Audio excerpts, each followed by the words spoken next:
Har hun også været her? I hytten? Flere ganger. Til min store glede. Også her? Da de er så elskverdige å blande dem opp i mine saker, vil jeg ikke stå tilbake. Jeg foreslo dem i går doktoren. Har de tenkt over det?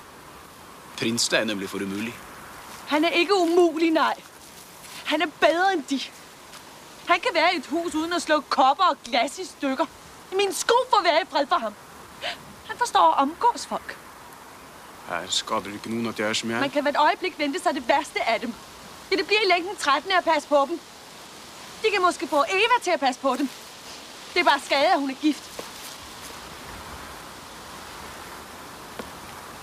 Eva? Ser de Eva gift? Ja. Er hun ikke smedens datter? Hun er hans kone.